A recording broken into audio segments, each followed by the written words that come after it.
Okay. Hey guys, Greg Denny with DiscoverShareInspire, and I'm sitting in beautiful Costa Rica. Today we're interviewing a trading traveler, and he is in Chiang Mai, Thailand. So I'm gonna turn it over to him. I want to hear the story. How you ended up, where were you, and then how you ended up where you are. Yeah, first, thanks first and foremost for having me on. It's kind of ironic because I remember reading you all and about 3 or 4 other bloggers back in America, and kind of what inspired us to get up and go. But like you said, in Chiang Mai right now, and if you get any background noise, that's because it's graduation at Chiang Mai University, all week I guess it is, and this place is a madhouse. But yeah, like you said, we were in America. I had been looking online for, I think it was 2.5, 3 years now, reading blogs, reading anything and everything there was to read about other countries. And eventually I came to a point where it was just analysis paralysis, and I was getting nowhere. I knew everything about a country, but I had never been there.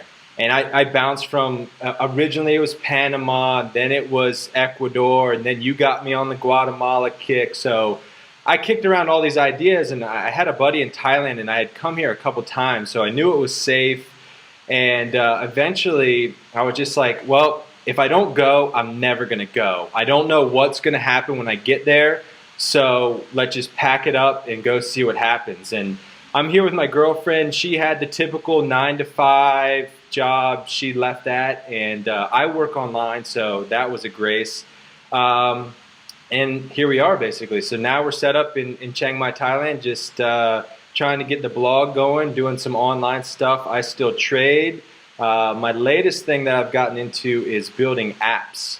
And that's what I'd like to talk about the most, because I know nothing about programming.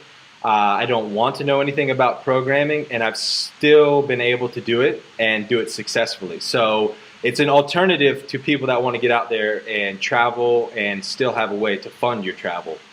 Awesome. Good. We'll talk about all that. So you nailed something right out of the get-go that I think so many of us struggle with, is the analysis paralysis. Yep. What I like to call that, people are always, ready, aim, and they never pull the trigger. Right. So, and you were doing the same thing. You were stuck in that, and I've been there, and a lot of people are still there. They're just right there. What do you have to do mentally and logistically finally to just say, okay, I'm going? Well, really it has to do with hearing the same thing over and over by the guys that have done it. So in preparation for doing this, you're reading all this stuff, and the number one thing that everyone says is just go. You're never going to be able to figure everything out, which is anti-me, because I'm type A, everything is in line, I have to know everything.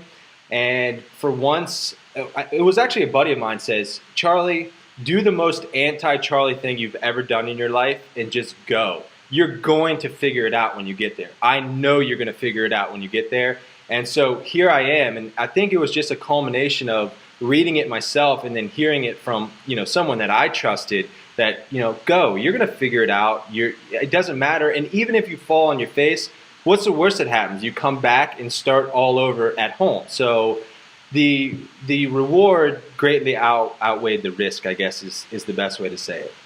Awesome, man. Oh, that's awesome. I couldn't put it better. I love that.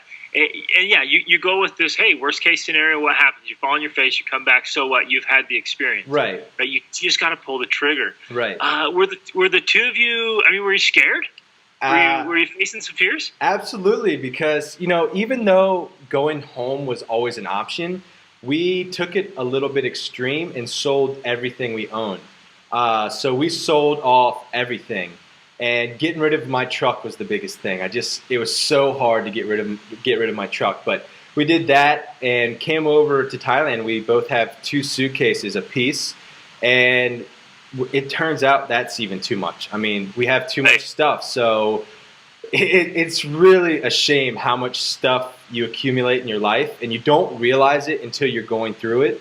Like, I remember having yard sales and putting stuff on eBay and Craigslist and all that.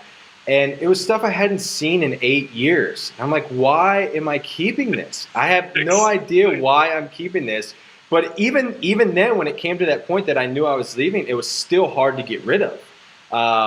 But it's just one of those things you got to go through, But But now that it's over, it's really refreshing because I know I can go anywhere and there's nothing tying me down to anything.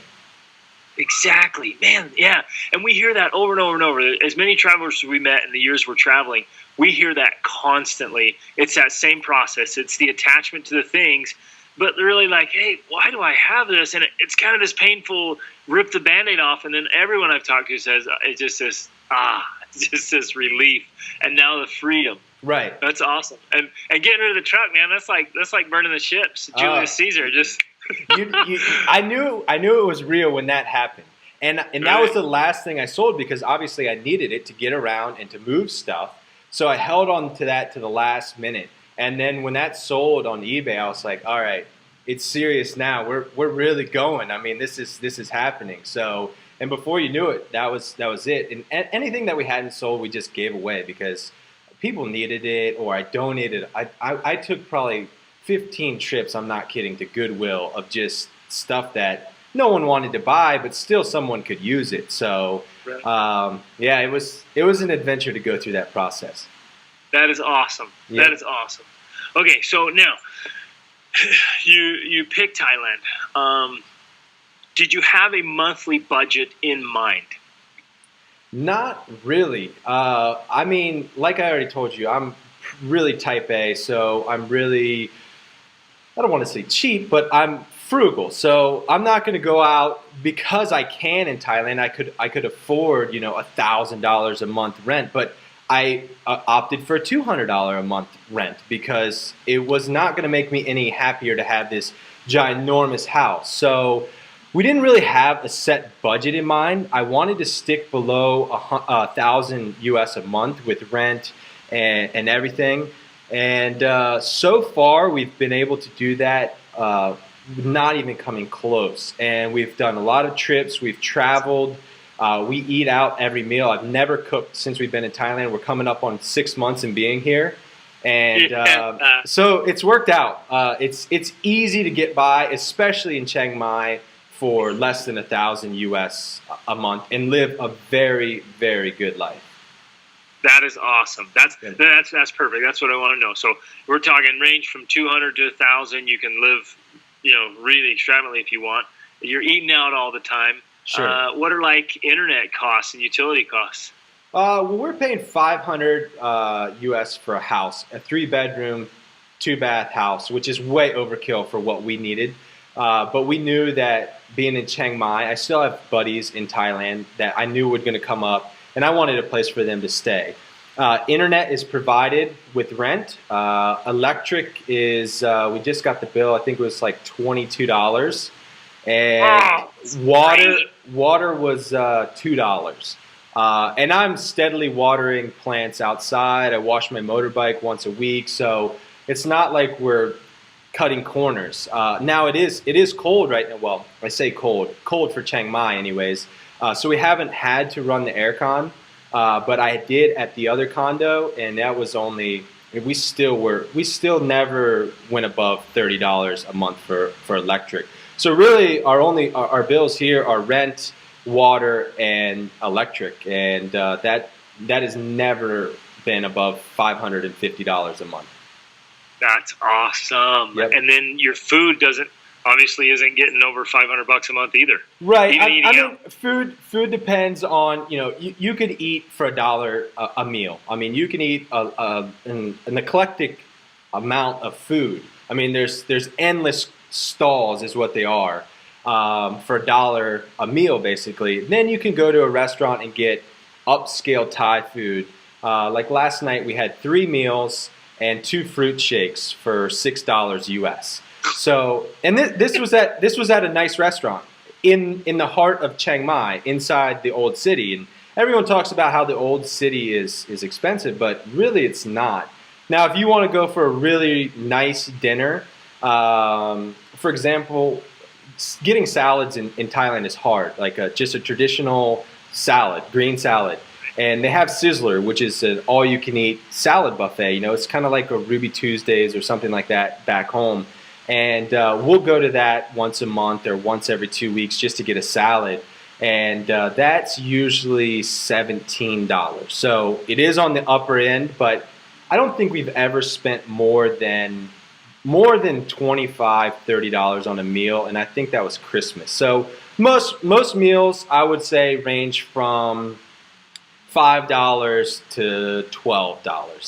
That's a good ballpark figure for a dinner. Most breakfasts and lunch are only going to be $4 or $5, just because you're eating at a cart or you're eating at a small little restaurant. It's not a big deal, basically. That is awesome. Very cool. Man, I want to go to Thailand.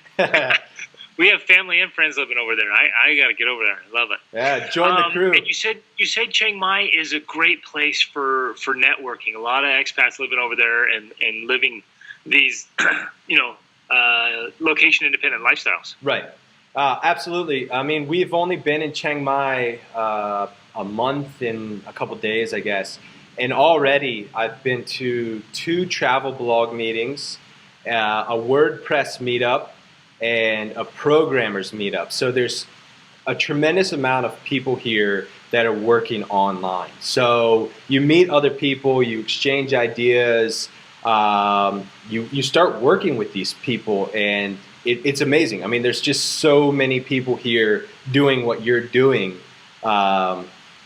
It's weird because you'll go somewhere and you feel like you're not even in Thailand because you're surrounded by, in Thailand we're around a bunch of Thais, but at some of these meetings it's a bunch of white faces, and you're like, I feel like I'm in LA or something. I'm not even in Thailand, so you forget where you're at. But definitely Chiang Mai is a hub for travel bloggers, people that work online, programmers, you name it. Anybody that can work location independent, they're here. That's very cool. Yep. Man, cool synergy. I'd love to have that networking. So let's let's hit a couple things. Great lead into funding there. Tell us a little bit about trading, and then let's jump into your app thing. Yeah. Which I didn't even know you were doing. So tell us a little bit background about trading. Yeah, I mean that like you said, it is my background. I've been trading for 10 years now. I've never traded a stock in my life. The only thing I've ever done is commodities and currencies. So I've traded anything from feeder cattle, pork bellies, soybeans, corn, gold. And what's happening is there's a huge shift from that market into the currency market. The currency market is tremendously larger than the commodities market. And not to mention, it doesn't matter if you're here, Guatemala, South Africa, it's all the same. It's traded 24 hours a day, 5 days a week. So I still do that.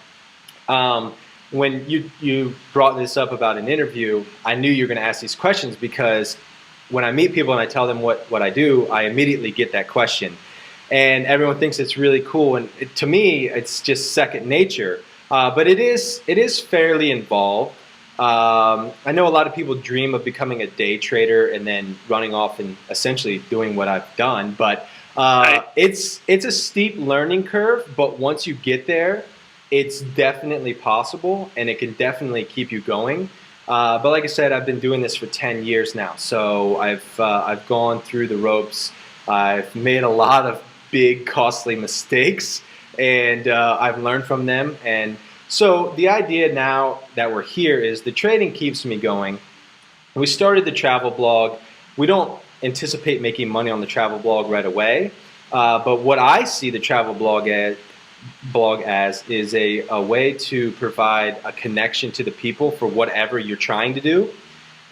So we have a lot of fun with it as well. So it's a great way to document what we're doing. We're getting into photography. I like making YouTube videos. So it's a blast. But what I wanted to talk about is what I've gotten into lately is developing apps. And I was telling you before the call, I know nothing about programming. I don't want to know anything. I don't try to know anything. And that's what I've gotten into. And it's been surprising how successful these apps can be and how low maintenance they are once you get them into the App Store. It's one of these things, yeah, development is a process, working with the programmer is a process, but once you get it into the App Store, it is truly passive income. And so I'm doing that along with working on trying to develop some niche sites. And my idea is to have as many different revenue streams coming in as possible to allow me to keep going. Trading will keep me going for now, but I don't know if that could disappear tomorrow. There's so much Right. going on right now, especially in the economic sector, that I mean, I could be thrown a curveball tomorrow and that's the end of it. So I would like to have apps or niche sites or the travel blog or whatever it is, as many things as I possibly can do um, at my disposal. And that's why we came to Thailand first, because it's cheap to live and we wanted to be here for a minimum of 6 months. It's going to turn out to be 9 months that we're here, and just work. I mean, we really do work all day, a majority of the time online. And then, on the weekends we'll go do weekend trips, and we've went to Laos, and so we do get around while we're here, but we do spend a lot of time working. So the apps thing is really exciting for me right now, anyways. Okay, so with an app, how did you find your programmer? Who does your programming? Is it outsourced right there in Thailand? No. Actually, we use Odesk. It's me and a buddy that kind of went about this. And actually, I say it's recent, but we started this a year ago. And when you want to develop an app, the thing that I struggled with is the same thing I told you to begin with, analysis paralysis. So I wanted to develop this revolutionary idea. And it's kind of funny you asked this question, because you were the reason behind one of the apps I wanted to develop to begin with, which was an app that would provide locations to pick up veggie fuel, or what do you guys call it? Veggie fuel, right? Yeah. So Yeah. I remember reading an article about you guys having problems finding it along the way through Mexico or one of the countries through Central America, and I'm like, bingo, we need an app for this. And we went back and forth and talked about it, but it's one of those things that the market is just not that big for it. So we figured out that you could develop a really simple app. And not only that, but it's going to be a lot cheaper than one of these revolutionary apps, and get it into the app store and make your mistakes on that first. And then whatever money you do make, if you make any, you can put towards one of these grander ideas. But the first app we made was an iOS app. It was for Apple, and it was nothing more than these smiley faces, right? These smiley faces that move, that you can send in an SMS text message. And so we made it, and then we let it sit in the app store, thinking that, okay, this is all you do, basically. You build this and you submit it. But what we found out is it's actually a lot more than that. Getting the app developed is only half the process. Then you have to go out and actually market that app. So that's a whole different process. But to answer your question, everything was outsourced in the terms of programming. We used a programmer on Odesk. And that's a challenge in itself, because our first programmer was Russian, tremendous programmer, but the communication barrier was a bit difficult, to say the least. Not to mention, we were on different time schedules, so it was challenging. But Odesk, Elance, all these other sites out there that provide outsourcing are a blessing to people like us that want to travel blog.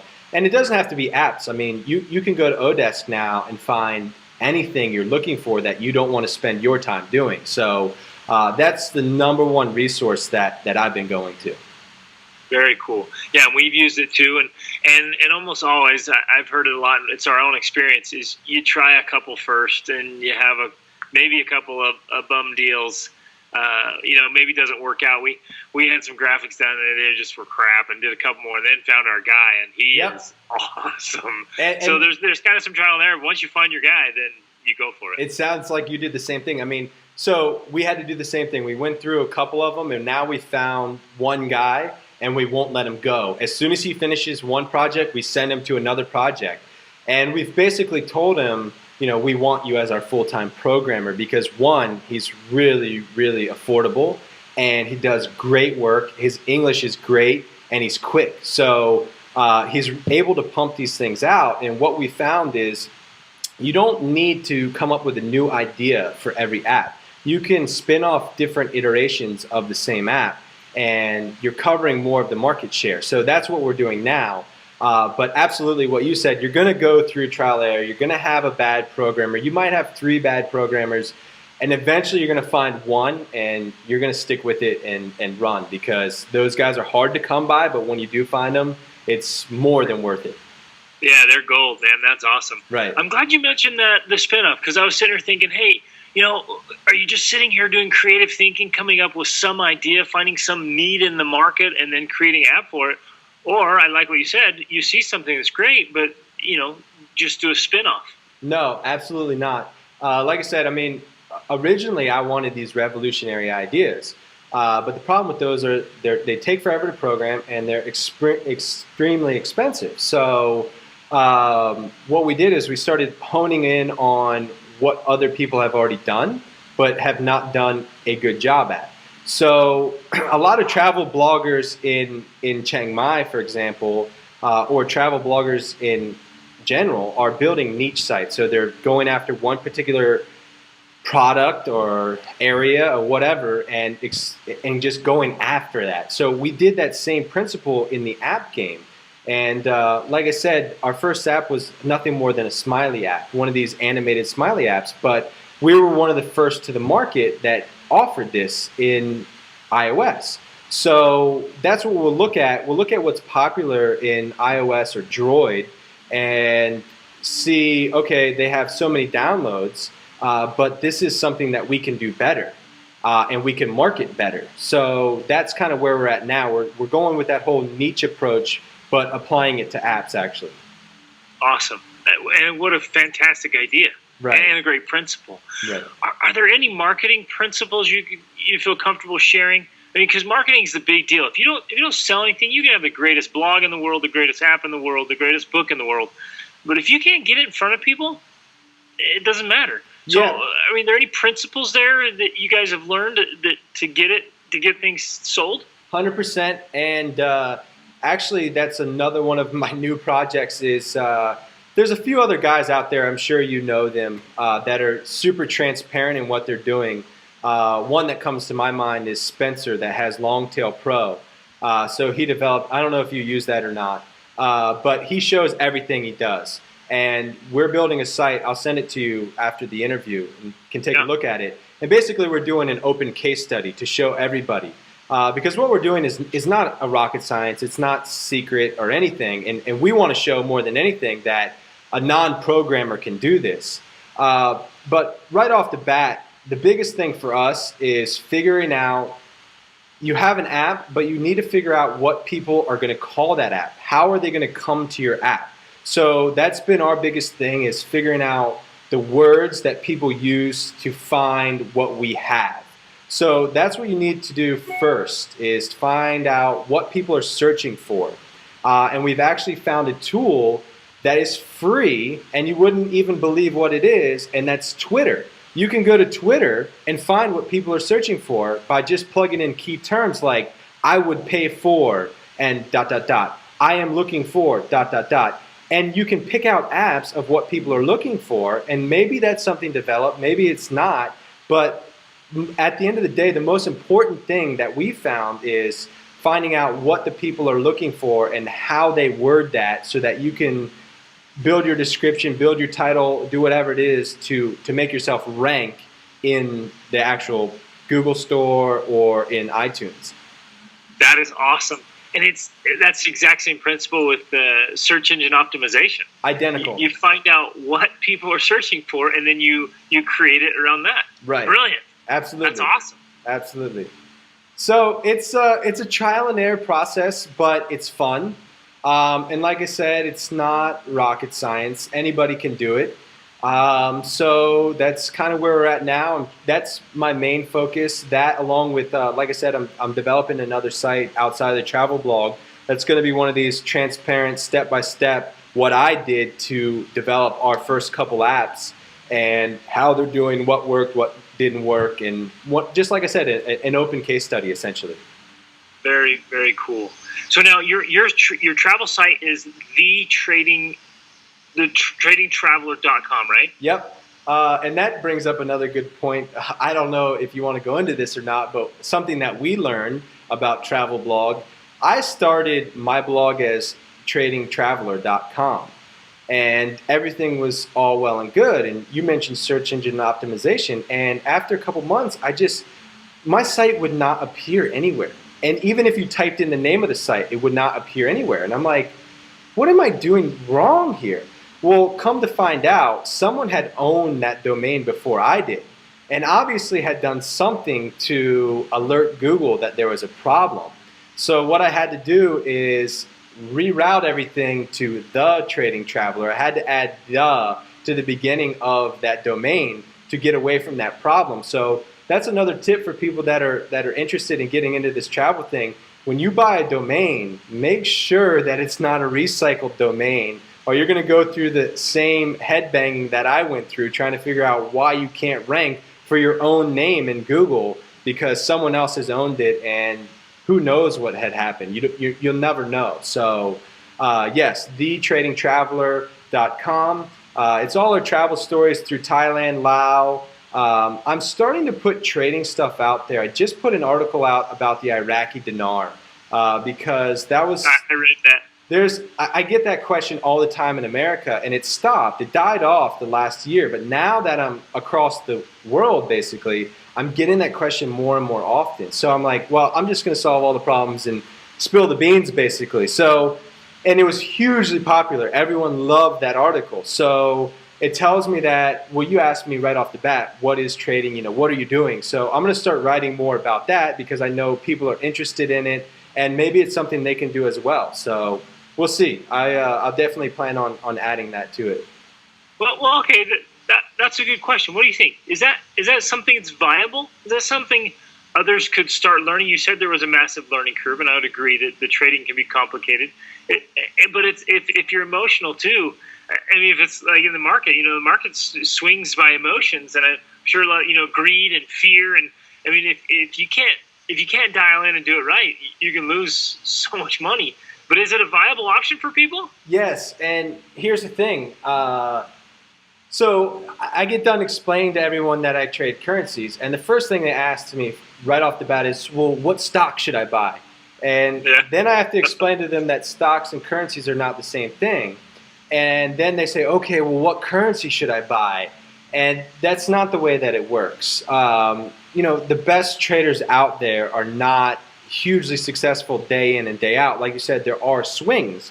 Having said that, there are ways in the market, not just the currency market, that you can trade not based on which way the market is going to move, if that makes sense. So you can place trades and be in a position where time is something that you're battling instead of price action. So what I found to enable myself to be able to trade, not only does this smartphone right here allow me to do anything from, you know, 3G service or whatever, but what I would say is don't go into trading looking for this golden indicator that's going to tell you when to buy and sell. Because take it from me, it doesn't exist. And if it does exist, it's not going to exist forever. And it's probably going to cost you at the end of the day. So look for something that you can benefit from that is not going to be affected by price action. Look for something that is more out of the box thinking. And those are the things that I'm going to start getting into without kind of just putting it all out on the line with my future posts, because there are ways to do it. Some have worked in the past, some are starting to work. So there's different ways to do it, but the idea of just trading, buy, sell, one of those types of things, there's other ways to apply trading and make money and not have to deal with those emotions and not deal with those huge swings that we can see. Yeah, exactly. Same thing in the trading the market. There was a lot of spreads you could put on and a lot of trades that could go either way or go nowhere. It just gets the time. Yeah, right. Good. Right. So just a quick jump to a different subject. You mentioned a motorcycle. So did you guys got over there? You bought a motorcycle and you that's how you're cruising around now? Yeah, absolutely. A car in Thailand is just, yeah, it's nice because you have air conditioning, but in terms of getting somewhere without getting stuck at 100 red lights, because there's just so much traffic in a small area, it's so difficult to get anywhere, and the parking is just nowhere. So having a motorbike is much easier. So we bought what in Thailand they would consider a big bike, but it's really just a big scooter, I guess you could say. And yeah, that's how we're getting around. We even took it across the border into Laos and rode all through Laos and then back through the border. So cool. So it's really, really fun. I feel like it's a whole different experience cruising on the motorcycle through the country roads as opposed to like a car or something. So yeah, we're on a motorcycle. Knock on wood, we haven't laid it down yet, but you see it all the time. But I feel like if you're going to get anywhere in Chiang Mai, especially efficiently, it's got to be on motorbike. That is so cool. How much does a motorcycle cost there? Well, it depends again on what size you get. I would say, a brand new nice motorcycle is going to cost you anywhere from $1,200 on up to, $10,000. The bike we got was brand new, and I paid $5,000 for it because it was big enough for me and Brittany to ride on it. She does not drive. I taught her how to drive in Florida, actually, a scooter. She came over and took one look at the traffic and said, "Forget it. I don't want anything to do with this traffic." So yeah, I knew I had to get a big enough bike to move both of us around, and we planned on doing a lot of traveling by bike. So just because once you get to a destination, then you still have the flexibility to explore that destination on the bike. So yeah, like I said, $5,000 US. It's a 300cc bike. It's getting like 62 miles to the gallon, so it's super efficient, and we're able to get in and out of traffic no problem. That's so awesome. I dream about having a motorcycle everywhere we go, because once you get there, you want to explore. My truck is huge, Yeah. these tiny roads and traffic. I'm just like, "Ah." Yeah, but you do get to go on the four-wheel roads, so I'm envious of that. That's true. We get to see some cool places and camp. So a big issue for Thailand, which I think changed, are visas. Yes. They used to be 30-day or something. Tell us about that. Yeah, so you have a couple different issues, or a couple different options, and you're right. It's ever changing depending on what day of the week it is in Thailand. That's just the way rules go here. So you do get 30 days on arrival. Most people that want to stay long term, the options are a tourist visa, which is going to get you 90 days. And then you can leave and go. The most popular place to go is to Vientiane, Laos, and get a new one. Come back, and that's good for another 90 days. They call it visa runs. Everyone has to do it. The other alternative is to get an education visa, and that's if you're going to go learn Thai or you're going to enroll at one of the universities or whatever. The most popular thing to do is to enroll in a Thai school, learn how to speak Thai, and that's actually what Brittany did. So she's enrolled in Thai school, and that's good for a year, but it's the same principle where you have to go check in for every 90 days. So at the end of the day, you're still going back to immigration or going across the border every 90 days. So that is my one complaint about Thailand is the visa issue. It just becomes a headache, mostly because every time you go to immigration, it's a different paper system. Nothing is ever the same. And we ran into the same problem when we took the motorbike from Thailand to Laos and then back into the country. Was like there's no rhyme or reason for anything. 100 different forms that nobody even ever looked at, but you had to have them. And it's just this redundant amount of paperwork that wears you down mostly because you just don't understand what to do. And the visa situation is the same way. You 9 times out of 10, you just don't know what to do. And once you do know what to do, it's really easy. But getting to that point is just mind-boggling, and it changes all the time. So keeping up with it is a challenge, to say the least. Yeah, that's our life, man. Right. We've been doing border runs every 90 days for years. Oh, so you still need to do that down south as well? Every one of them, 90 days. Oh, see, man. and I didn't know about the 90 days now in Thailand. You could do 90. I thought it was every 30. So you can do it 90. That's good. Yep. But yeah, every 90 days, no matter where we are. Oh, wow. Huh. Yep. Same here. And like I said, you got to leave the country in order to do it. It's not like you can go to the consulate and get the stamp. You actually have to cross the border and come back. So in a way, it's good because it forces you to get out and see something different. But if you're going to stay here for 5 years, I would suggest getting an education visa. There's retirement visas if you're 50 years or older.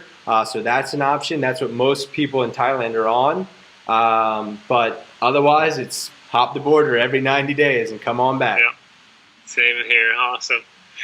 Man, very cool. Good stuff, Charles. Good stuff. Any last piece of advice? Well, I mean, you guys have done it. You've done it. A lot of people are it's an enviable position you're in. You got rid of your stuff. You went out. You're out living a dream. And so I guess two things. What are your plans? Because you said you're going to be there about 9 months. And what do you want to do? Just out of curiosity. And then any advice? What would you tell people that are considering doing it? Yeah, like I said, the plan is to stay here until June. And then we're going to actually drive the motorbike from Chiang Mai all the way down to Singapore.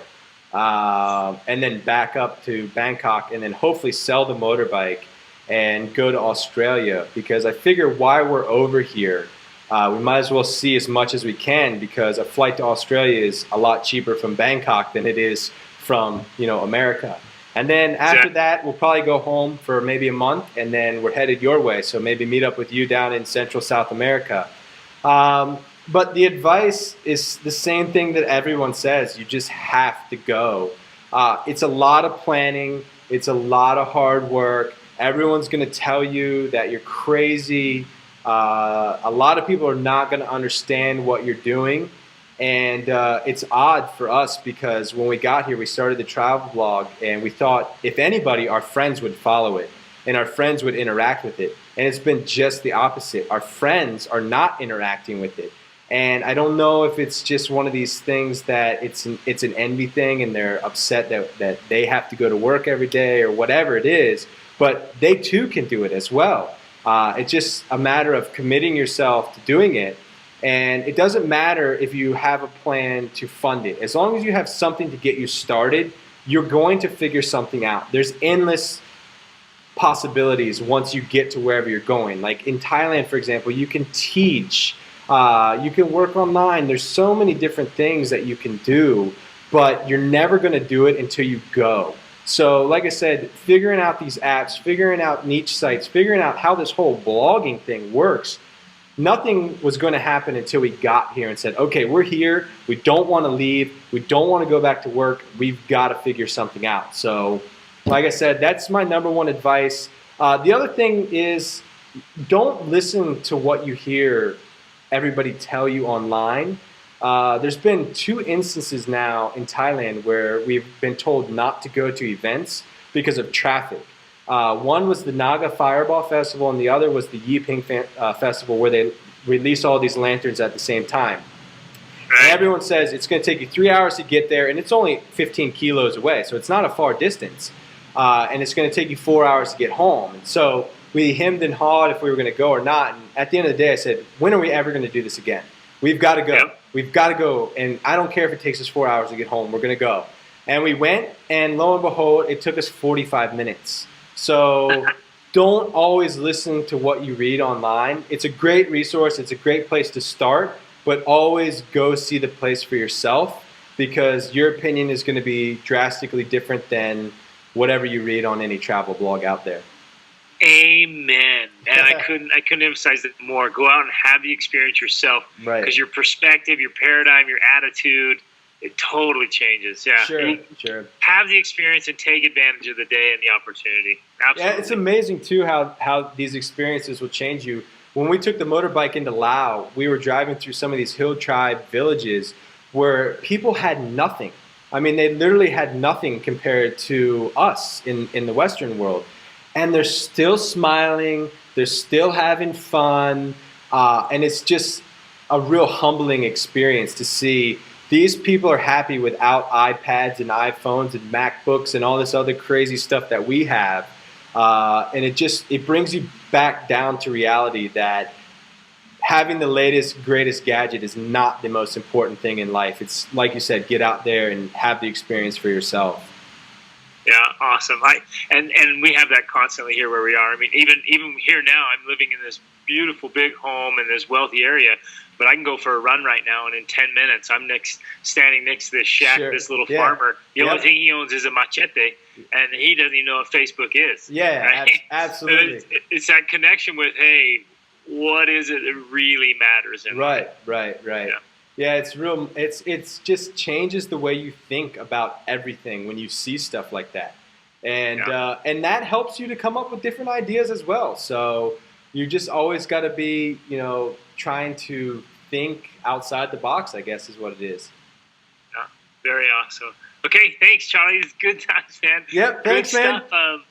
And encourage people here, encourage people to watch and to check out his site and stay in touch. And I guess you'll talk about that other site you're going to do. I mean, that's the one with the transparency. You'll mention that later absolutely. on your website. Yeah, I'll send it to you so you guys can take a look at it. Like I said, we're open to anybody's help, ideas, whatever you got. If you're doing it yourself or you need help, let us know. Awesome. Fantastic. Okay, thanks a ton, Cool. Charlie. Awesome. Take care. There we go.